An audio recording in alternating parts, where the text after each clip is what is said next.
Ladies and gentlemen, it's time for another round of Mind Your Fucking Business with your host, Jeffrey Klinsman.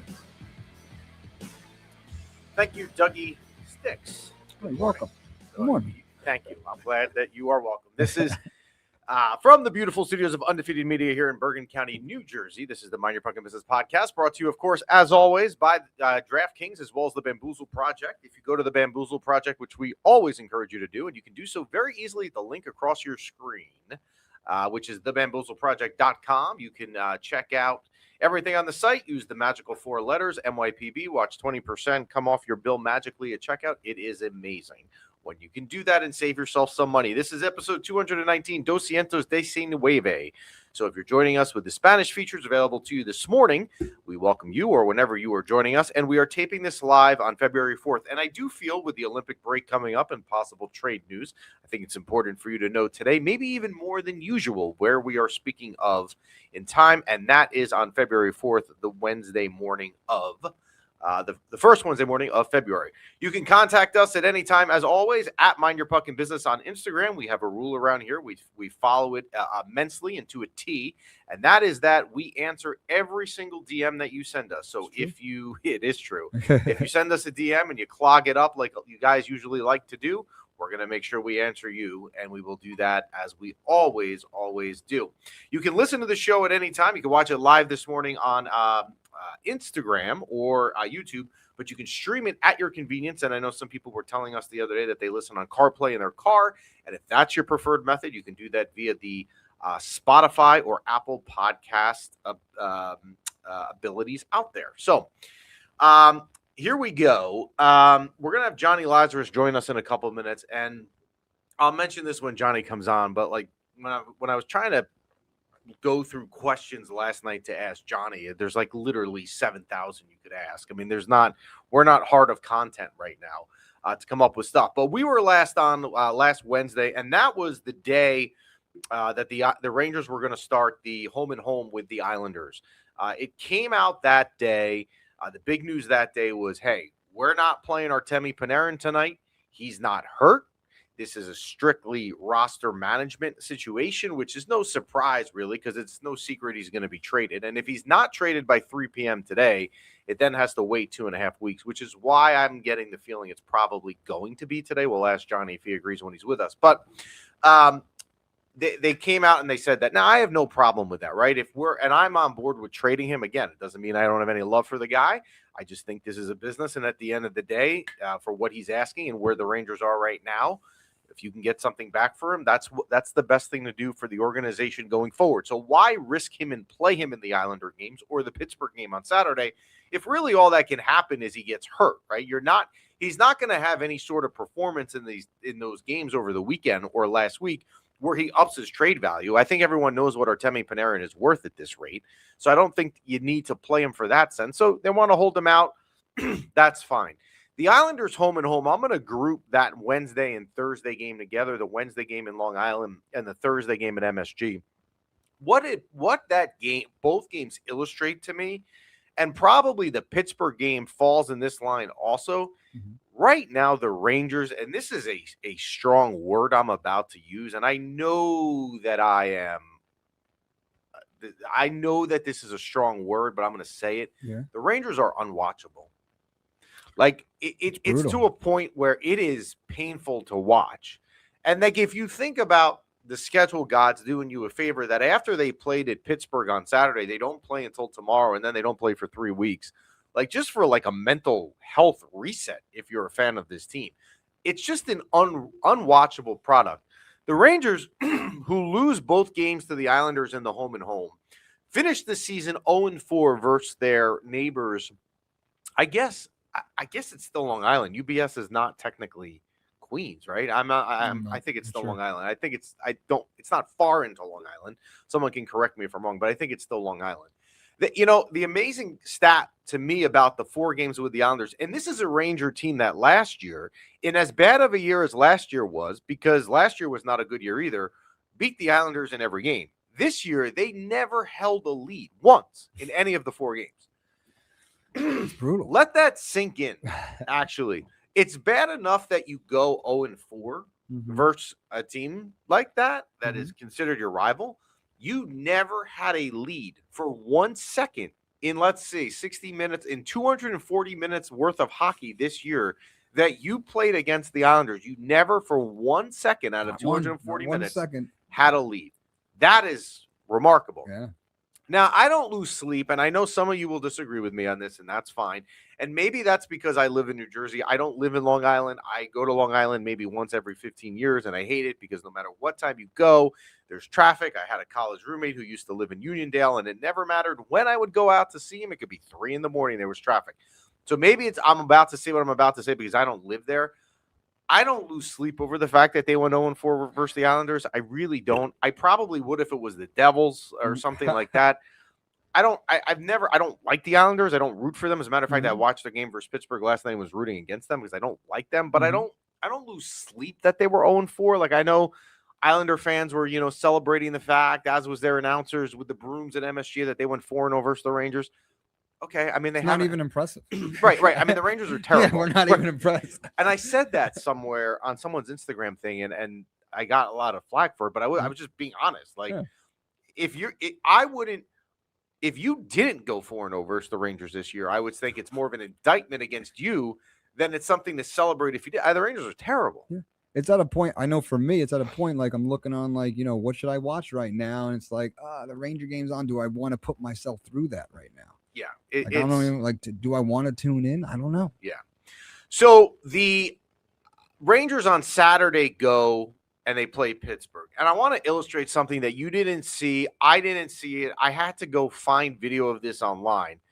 But I want to illustrate this. It has nothing to do with the game. Before the game in Pittsburgh, if you were there, and I was not there in Pittsburgh, thankfully, if you were there in Pittsburgh, they honored the 10-year anniversary this year of their 2016 Stanley Cup team. They won it. If I recall, it was back-to-back years. They beat Nashville one year and I think San Jose the following year. Mike Sullivan, of course, Mike Sullivan. He's the current coach of the New York Rangers. Was the coach of that team. So probably part of their logic was, hey, we're going to set this up on our calendar for the day that the New York Rangers are in town because the coach of the Stanley Cup team that we're going to honor and a 10-year anniversary celebration is going to be there. So they do it.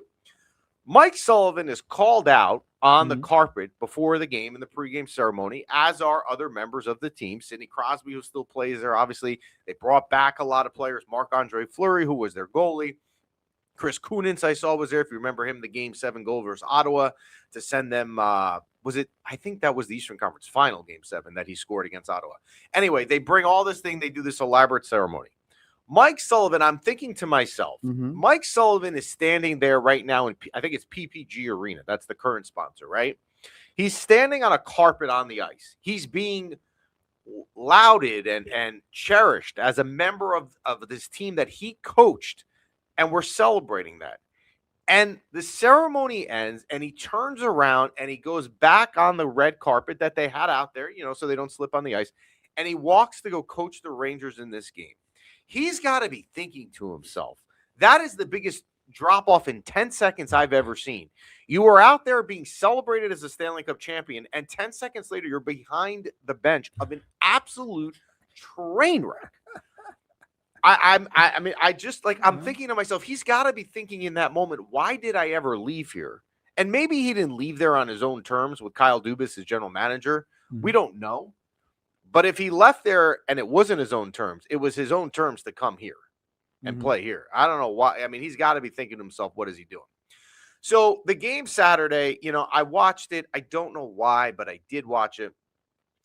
Immediately, you could see the same thing where it's just a lack of care and concern. Scott Morrow turns the puck over in what is a mistake a peewee hockey player makes. He has the puck behind the net. He throws it in the front of the net. Pittsburgh, I forgot who it was, intercepts it. It's deflected in pass quick. It's just there's nothing going right. You could sit here and you can get excited to yourself about the end of the game where there was a situation where the Rangers ended up losing the game 6-5. To me, I don't care if they lose a game 6-5. I don't care if they lose 6-0. They still lost. And right now, wins are not really going to matter anyway. But you have seen this year, and we have said this with this term that we've kind of coined around here, which is quote unquote consistently inconsistent. This team is consistently inconsistent. They will play well in spurts, but then they will have times where they are just awful. And so they lose in Pittsburgh. Now, thankfully, as I mentioned, there's only one game remaining between now and the break, which is coming up after tomorrow when they host Carolina, which I will actually be there tomorrow night. And thankfully, you will get a little bit of a reprieve from Ranger hockey because mentally, I think we all need it. Yeah. Have you been watching? Bits and pieces here and there. I mean, like I said, like you're scrolling through the channels. What's on tonight? What am I going to watch? And it's like, I don't know if I want to put myself through this pain. I don't blame you. There's not a lot of stuff that is worse than that. So like, it's like the best comparison. It's easier with football. You can go 3 weeks in and you can throw the towel in. Like 3-4 weeks in, you're like, my team stinks. I'm not watching anymore.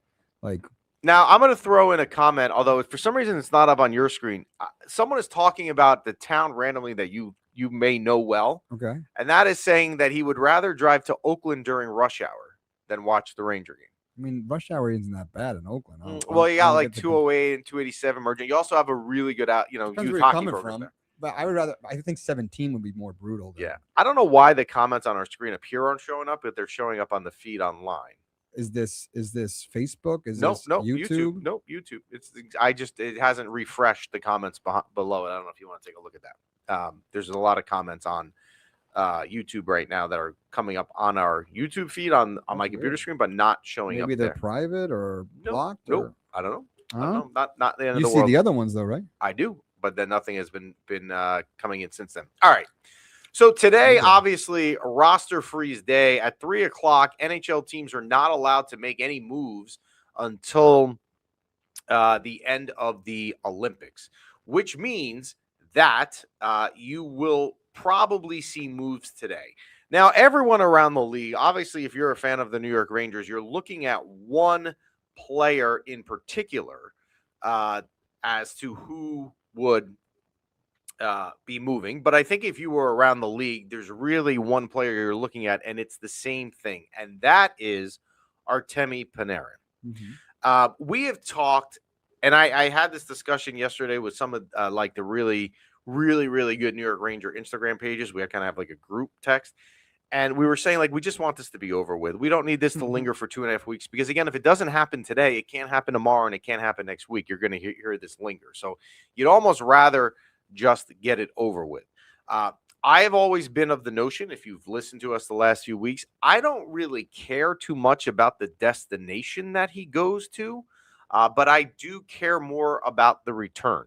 Would I like him to go to the Islanders? Would I like him to go in the division to Washington? Probably not. But you know what? If the return was good and that was the best return, I'll live with it. Right? I mean, I've been very consistent with that being the main thing. So, and as I'm saying that, I'm watching on Instagram someone texting me saying that Panarin is not going to get traded today. So, wow. Can we play a little game? Like, one, do you think he's going to get traded today? But then two, where do you think he's going? Place your bets in the comments. You guys can guess where he's going. Tampa, Ed Maturko, who's in the chat, HTC legend, had a big goal the other night in beer league at the end of the second period. Ed Maturko is a Tampa fan. It has been the last couple days. You keep hearing that Tampa is this surprise team that he will go to. Chris Drury, as we all know, and it's frustrating, keeps everything so close to his chest that it's very, very hard to tell what teams are involved and what isn't. You almost feel like when these beat reporters like Elliot Friedman or Emily Kaplan are trying to leak that this team is interested in Panarin, it has to be coming out from the other team that they're getting that insight because it's not coming from the New York Rangers. And Chris Drury is also smart from a negotiation point of view to not let stuff leak out either.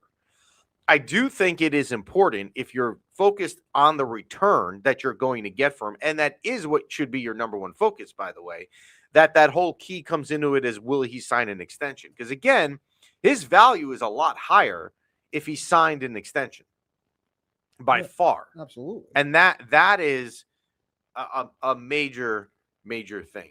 In the past, with situations like these, have there been let's just use this one for example, Panarin, we trade them as a rental, whatever, and then they sign back on with their old team. Has that happened? So it's allowed to happen. I can't think of an example where it did, though.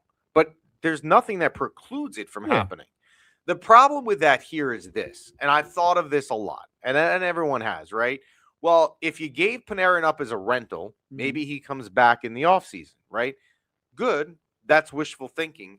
However, what is being rumored Panarin is asking for, the Rangers with where they are right now and kind of rebuild 2.0 or retool 2.0, whichever R word you want to use, rebuild versus retool, it does not make sense to sign Artemi Panarin at age 34 to the number that he wants to get. Now, maybe other teams look at it the same way and say, you know what? You may want that, but that's not your market value, and then his market value comes down. I wouldn't even play the risk game that happens because I don't think that will happen. So you take what you can get for him now, and in turn do that. And we have the perfect guest that just jumped on that we will ask him, because if anyone's going to know, it'll be this guy. We're going to bring in Jonny Lazarus, who is, as you know, because he's been here many, many times with us, a man of many, many hats. Daily Faceoff NYR, if you follow him on Instagram, as well as Bleacher Report, Nesson, New England Sports Network, which I'm all about this week because that's where I get my Beanpot coverage as a Hockey East guy. So we'll bring in Jonny. How are you, Jonny? I'm good. Sorry I'm late, guys. Our show went a little long this morning. What are we talking about? I was joking before you came on that when I was like kind of doing the show notes last night about what to ask you, there's literally 7,000 things we could talk about with this team. I mean, there really is. Yeah. We're not short of content right now. All right, let's go back to like the broadest term, and that is letter 2.0 before we get into specific players. When you know that Chris Drury is a guy that has always been so close to his chest, doesn't say a lot. Were you surprised that they sent the letter 2.5 weeks ago? Honestly, I was taking off for a flight to Los Angeles when it came out, like literally in my seat, plane about to hit the sky. So it definitely caught me by surprise. It also caught me by surprise because it felt unnecessary and late. It was a year late. Like you're sending a letter out after you traded your captain, after you traded Kakko, after you traded Hedl. Like all these guys have already been on the move. You already brought in JT Miller. I don't understand what the point of the letter was when they've already been doing that for a year. So yeah, it caught me by surprise. The first letter kind of made sense. Because fans through the 2010s to 2018 had fallen so in love with those players, and fans are in love with these players too, but the players that fans have loved have already been shipped out. So there are a few left, but it just didn't hit the same. So that was my initial reaction. I just thought it was a little late and a little pointless. All right, let's go to some specific players. Obviously, we'll start off with the one that's on everyone's mind, and that is Artemi Panarin. Let me ask you a yes or no question first. Let's not talk about the destination yet. We'll do that in a minute. But do you think that wherever he goes, he will have a long-term extension locked in? Yeah, I mean, I think that's what's taking so long. So, the rental thing is tough. Like he's been pretty clear about not wanting to have to move twice. And, from talking to other players who have had to do that, yeah, it sounds horrible. It sucks. And he loves it here. So, I was saying on our show yesterday, Tri-State, that like, there's a part of me that's starting to be concerned that he might not even go anywhere. And he might just finish the year here and then just walk to free agency, because guess what? He has control to do that. He can do that if he wants to. Like that's his right. So, I don't think he's going anywhere as a rental. I don't see that happening. Okay. If he were to go with a long-term extension, the problem here is that, and my son asked me this last night. He said, "Dad, where is Panarin linked to?" Like, and I ran off a list of 15 teams because I'm like, I've heard the Kings, I've heard the guy. There's so many. Is there a place that you think if he has a long-term extension in place, which doesn't sound like Colorado can do that, there's some that knocks out certain teams. Is there a place like that you think is a favorite to get him with a long-term extension?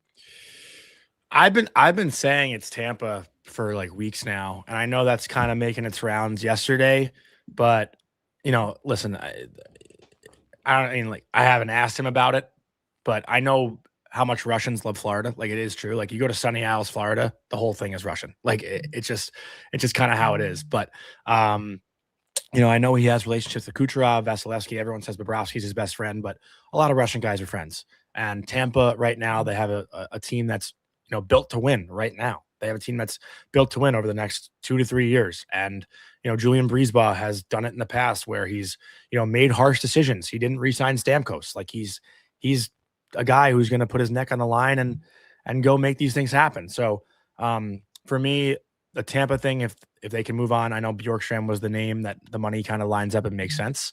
Like, they're probably going to be willing to do that. So I've been saying Tampa, like, just was the gut feeling I had.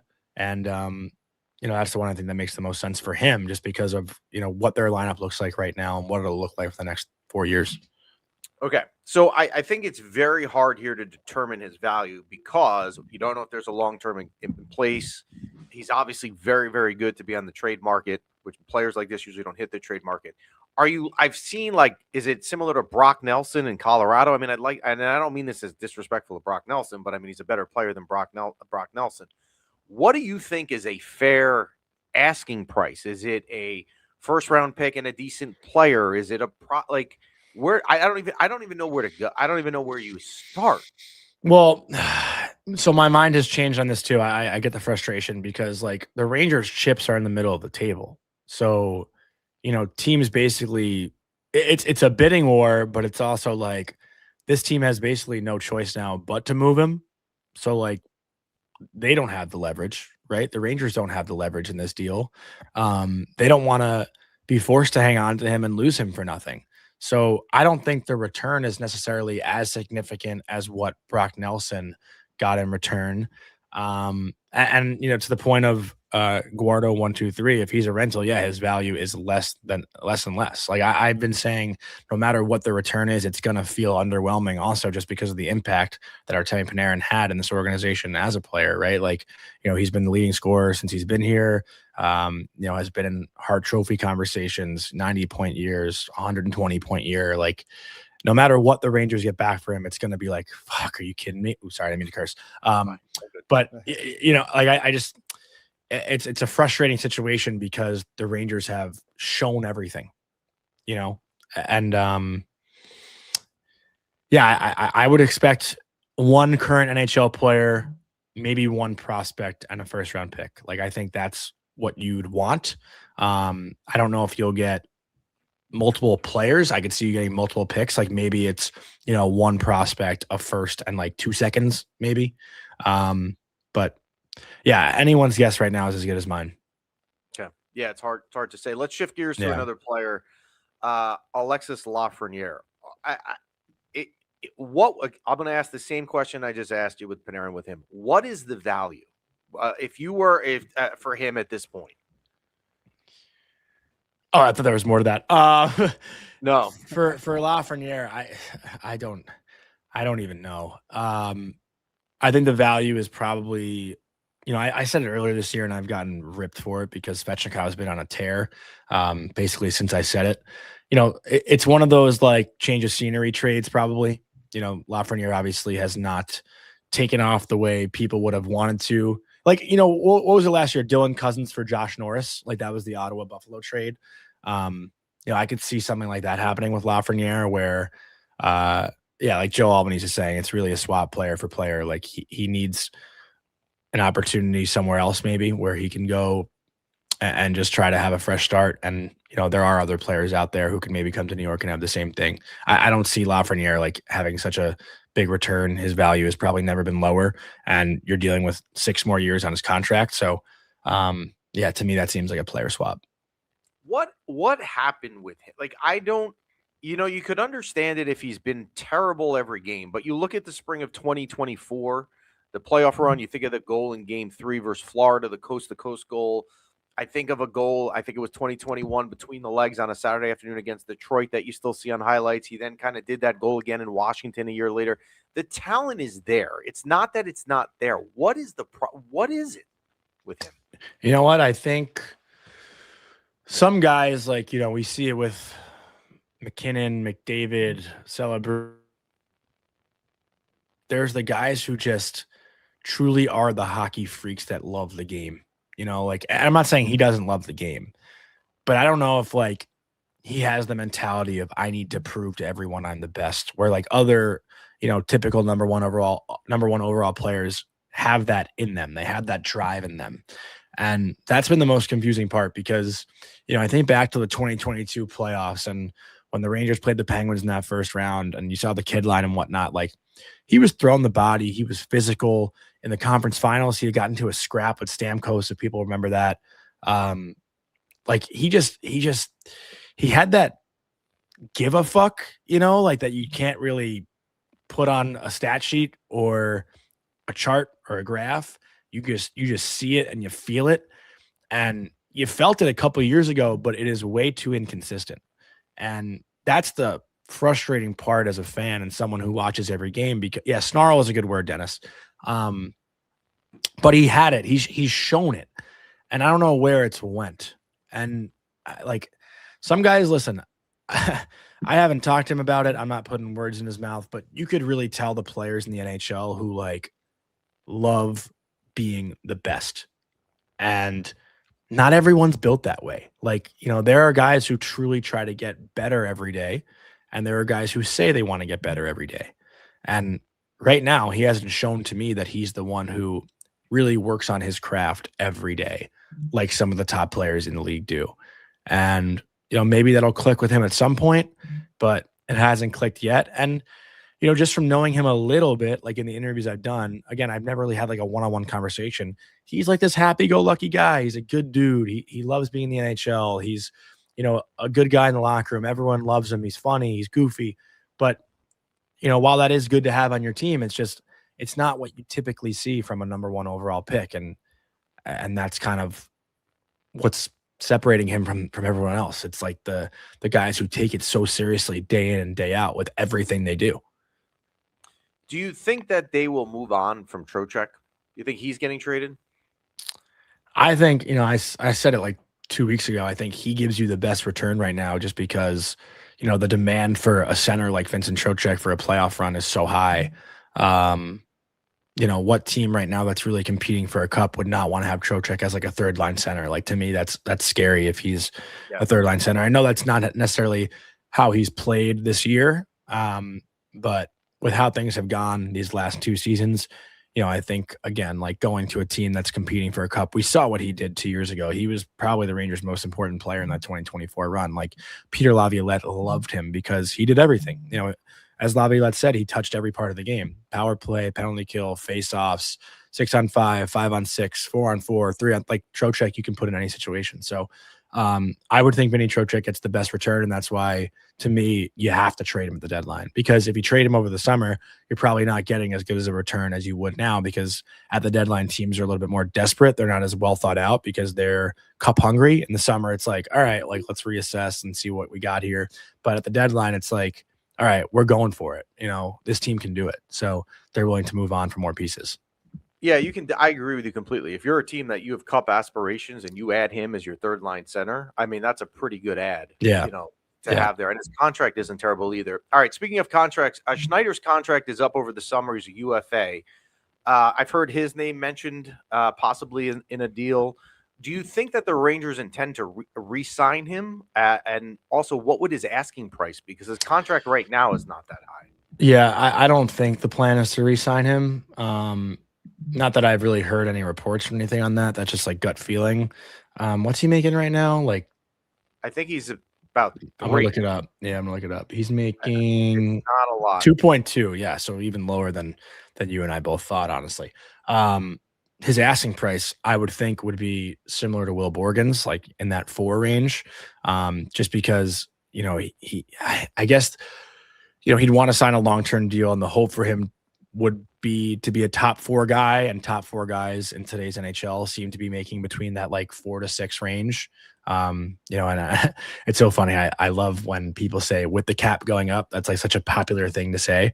And I try to avoid saying it, but it's kind of impossible to avoid saying it in this situation. But with the cap going up, you know, I would expect him to be in that $4 to $4.5 million range. But like, to me, he hasn't shown that this year. You know, like, I think he's had a really hard year this year, and you know, I don't know if the Rangers really want to hand that out to him. Sam Carrick would be another one. He's making a little over $1 million. If I'm a team, think I'm going to win the cup, I add him as a fourth line guy. I think he's a great add. You think that they will probably move him by the deadline? Yeah, it makes sense. No reason to hang on to him, right? Like, yeah, you can hang on to him because he's cheap, but if you can get anything, whether it's a second round, third round pick for him, the Rangers need to get assets, as many assets as they can.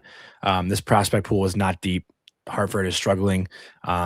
The answer is not from within the organization right now. So they have to go out and get as many assets as they can. And if Carrick can fetch you something, I think Carrick can get you a third round pick. And third round picks, those guys turn into NHL players. So, yeah, Joe just said that too, if they can get a third rounder for him. But again, it's just like the center position is such an issue with this organization right now. Like, we have no young centers, like no prospects, no one in Hartford. Like it is just rough at the center position. And that's kind of why the Trocheck situation is interesting. But the Rangers first round pick to me this year has to be a center. It has to be. Yeah. Speaking of centers, JT Miller, the captain JT, it's been a mess, right? Yeah. I mean, there's no other way to say it. Some of the stuff you see in the locker room, you see it firsthand. Some of the quotes, I mean, you almost think to yourself, how is this even being said right now? Do you think he's still hurt from that injury the week before the opening night when he had that non-contact injury in Terrytown at the training facility? Is that a factor? Maybe, or what's going on? It's looked different. The drive has looked different. This JT Miller that we've seen this year is not the JT Miller that we saw when he came over last year and got traded. Like you could sense it was different last year. He was throwing the body. He was more explosive with his skating. I don't think he's been as explosive this year. You've seen it in a couple of shifts, but not on a consistent basis. And as far as like the post-game quotes go, JT Miller is still like, I always try to give guys the benefit of the doubt. Like, it's his first year as a captain. He's still learning how to be a captain. Like, I think he's trying to figure this thing out as it goes. This is not easy for anyone. Like, it's hard to answer questions when you're losing, and especially when you don't have the answers yourself. Like, the Rangers don't have the answer. They don't have the answer. The answer is not there. So, like, what is he supposed to say without, getting his teammates pissed off at him? He's taking a lot of the blame himself, which is warranted because he hasn't had a great year. I don't think he's a guy who wants to piss people off right now with the way things have gone. And I don't know what fans want him to say. Like, that's what frustrates me as a media member. Obviously when I post like any clips of questions that I ask the guys, and like, everything I read every night is negative. All my mentions are just negative. And it even wears on me, even though it's not even about me. So the things that he's hearing and he's dealing with, like, it's got to wear on the guys. And listen, you could talk about culture. The word culture is big in hockey, but when you're losing, the culture is never going to be good. So winning is what solves culture. Like, that's what solved the culture in Vancouver when him and Elias Pettersson had that reported beef between the two of them. The team was winning, so nothing was a problem. But once they started losing, it became a big problem. This year, they're losing. Everything becomes a problem. Winning solves everything. So, just yeah, it's a mess. It's a mess. Yeah. Mike Sullivan Yeah. has, to me, gotten criticism that I don't think is fair, because Mike Sullivan came here and was handed a list of groceries and said, this is what you have to cook with. He wasn't the one in the grocery store picking out the roster. It's hard to grade Mike Sullivan and say he's done a good job, but at the same time, to you, is Mike Sullivan, do you blame him for any of this, or is he just kind of there and there's only so much he can do? Listen, I think you can't not put any blame on him. It's a coach's job to get the best of the team that they're given. That is the literal job. So it makes it worse that Dan Muse is doing a hell of a job in Pittsburgh. I'll tell you that much. Like, the Penguins are in a playoff spot. Everyone probably would have expected the opposite of what we're seeing in the standings right now. The Rangers to be floating around third wild card and the Penguins to be in the bottom of the Eastern Conference. With that, I think Sullivan has, it hasn't been as good lately, but in the first quarter, 30 games of the year, the Rangers' biggest issue was defense. He cleaned it up. They were getting good defense. They weren't scoring goals, which then became the problem. The power play has cleaned up a little bit. I think they're at the top of the league since January 1st, within the top 5 or top 7. Like he's done as much as he possibly could have with the roster he's been given. But to that same breath, it's like you want a coach to do more, you need a coach to do more. He doesn't have the answer either. And it's his job to find the answer. It's the GM's job to bring in a new answer if you don't have the answer. So no one's doing their job good enough if the team is in last place in the Eastern Conference. Like that's the harsh reality. You can't look at a team at the bottom of the East and say, this guy's done all he can. No, you need better. You do, especially if a team's not in a rebuild. Like you need better. This is a disappointment across the board. Everyone, no one this year is excusable. Listen, I've been crediting Mika Zibanejad all year long. I think he's had a really good bounce back year, but the bar is so low, right? Like an effort every night is the bar. Like, so it's just, honestly, I know you guys can kind of hear it in my voice, and just like, I try to be as real as it gets. Like it is so beyond frustrating to talk about this team. And I always try to find the positive spin zone, but it is like sucking the life out of me. It is sucking the life out of everyone who watches this team every single night. And I feel bad for the people that are paying for tickets to go watch, because, everyone works a 9-to-5 job or whatever you do in construction. And it's more than 9 to 5, and you're working, hours and trying to bring your kids to get your kids to fall in love with this team. And it is a hard team to love right now. Like it is very hard. So, fuck, man, like it sucks. Like 2 years ago, it was the best feeling in the world. You go to MSG every night, you think they're going to win.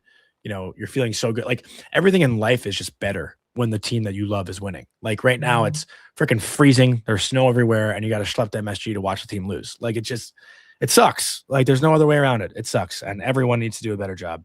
That's What is a realistic, if you had to guess, in terms of years, time frame to get back to the postseason? Obviously, there's a lot we don't know to answer the question, but are you looking and saying, you know what, next year maybe they're healthy, maybe Igor goes on a tear, maybe they make some right moves and they find a way to get in, or would you sit here and say it's going to be a longer? I mean, I think the stat this year was when the team was fully healthy. Because remember, Trocheck missed a lot of time in the beginning of the year too. They were 7-4-0 when they were fully healthy. So yeah, injuries are a part of the game, and injuries have ruined the Devils season too. The Devils were 8-1 to start the year, and injuries have totally toyed with that, and they haven't found their way back. Fully healthy, maybe some moves in the summer, like maybe I always expect the New York Rangers to be competitive, and I don't think the New York Rangers are an organization that needs to completely tear it down. I know that's kind of what some fans want. I don't know if every fan wants that, but they are going to try to do everything they can to make something happen. Chris Drury is going to make something happen, whether it's good or whether it's bad. He is going to try, because the goal to me is to avoid at all costs missing the playoffs 3 years in a row. So again, no one knows the answer. No one knows what is next, but I imagine they're going to try to do everything they can to at least compete for a playoff spot next year. So James Dolan calls you in his office and in this fantasy world, and he says, Johnny, I'm going to do whatever you say. What are the things that we need to make happen? You're in charge now, Johnny. What are we doing? It's a horrible idea. That's the first thing I'm saying. I don't have, I know a lot of people love the armchair GM stuff. That is not me. I am not built for that. It's funny. When I played NHL games growing up, I would always turn the salary cap off because I didn't want to deal with that shit. But the first thing I would do, man, it's a good question. It's not something I honestly ever think about, just because it's not my forte, and I'm really trying to think my way through this year. I would probably talk to Mika Zibanejad. I'd have a conversation with the guys who have no move clauses. Really try to pick their brain and kind of look around at what could be out there in a return for those guys. This team needs to get younger. I think that's the biggest thing. You can't have 3 centers that are north of 30. I think, 3 centers north of 30, on the back nines of their career. You got to find a way to get youthful energy into this lineup. And they've done it a little bit with like, Laba and Perot and Edstrom when he's healthy and Rempe and these guys. But I don't know. Like, I think getting younger is the first thing I would do. And it's hard when you have guys with no move clauses, but like, I would just have conversations with those guys. Like, you've done so much for this organization. We appreciate what you've done. We really want to move in a different direction. I understand you have a family, but like, we really just, I don't know. It's God, it's a hard question. Like, because what can you really do? Like, you can't just take no move clauses out of the equation. Like, guys have said they want to stay. I would explore trading every single player. I don't think anyone would be safe. So there's a common name in the comments right now. So if you're in charge, is Chris Drury in the hot seat then? I am too nice. Coffee Sports Collectibles. That's honestly, a lot of coaches always said that about me too. I never had a mean part of my game, but Chris Drury, like, he's not, because James Dolan has come out and supported him. Like, we know that. He went on that WFAN show and said it. If we're in the same spot next year, then yeah, I think he is 1,000% on the hot seat. But right now, like, it's been made clear that Dolan has all the trust in the world in him. So to me, it seems like kind of a pointless conversation. Like, if anything, what that letter did was put out an excuse to suck the rest of the year. Like, that's, but also for me, from the emotional standpoint, after the letter came out, I was not hung up on wins and losses. Like, every game is like, all right, whatever. Like, this is just what our situation is. But before the letter came out, I was like, fuck, man. Like, if they can just get 3 games in a row, 5 games in a row, like, then they could turn this thing around. But yeah, I think Drury's seat is definitely safe for another year. Amazing, isn't it? All right, before we let you go, let me change topics, but we'll stay on hockey. Yeah. Next Monday, Boston, Massachusetts Beanpot final, my alma mater, Boston University going up against BC. Is there any chance? And last weekend's game between the two of them doesn't give me a lot of hope. Yeah. But do you think BU can beat BC in the Beanpot final? Yeah, listen, you never know what could happen in those games. Cole Hudson obviously is a guy who can take over any game. I think the world of Tynan Lawrence. I think they need a little bit more from Yegorov. He hasn't had as good of a year this year as he did last year. Sasha Bemedian, again, another stud on the blue line. Ryder Ritchie, good player up front. BU's got a ton of talent. They haven't been able to put it together this year for whatever reason. But you never know. In a one-game situation like that, Yegorov can stand on his head. It'll be a fun game. Like, is there anything better than BC BU for the Beanpot Championship? Like, I didn't play in the Beanpot ever. I was close to it at UMass, but not close enough. And I love watching it. Like, I watched that BU Northeastern game the other night. It was great. So I'm excited for next Monday night. Also, it's great too. Like, there's no NHL hockey. So the whole hockey world should be tuned into that game. And you can watch it on ESPN Plus too. Yes. And it is, if you're not familiar with the Beanpot, if you're not a Boston person, first Monday of February, it is always BU, BC, Harvard, Northeastern. They rotate who plays who each year. Final and the semifinal the next week. It is an awesome experience. One of the best things about going to school up there. Johnny, we appreciate your time. We know you're a busy guy. Well, I'm sure you will remain on Panarin Watch with us. That is Jonny Lazarus of Daily Faceoff, Bleacher Report, a million other things. We will talk to you soon, Johnny. Thanks for coming. Love listening to you guys. Thank you. Seriously. Yeah. I appreciate it. Be good. You got it. Anytime. Thank you, Johnny. Johnny. So you will keep an eye on the Panarin Watch. We also have the Olympic break coming up. Rangers with one more game remaining, and that is tomorrow versus Carolina. We thank the Bamboozle Project for their sponsorship, as always. Whoa. What? You're starting off?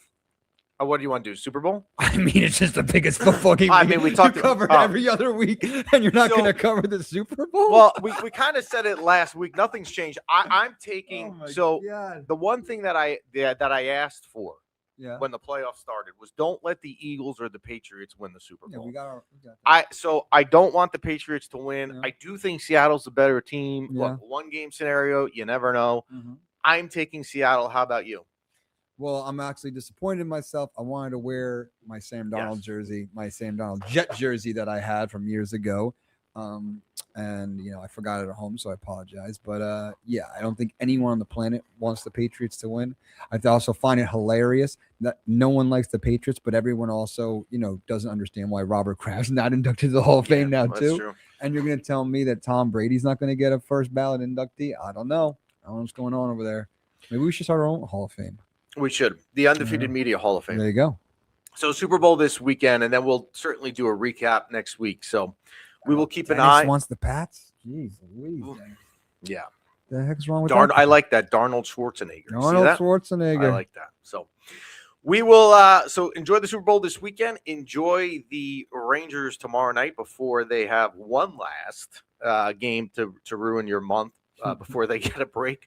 We thank the Bamboozle Project again, promo code MYPB. We thank DraftKings as always, and we will talk to you next week.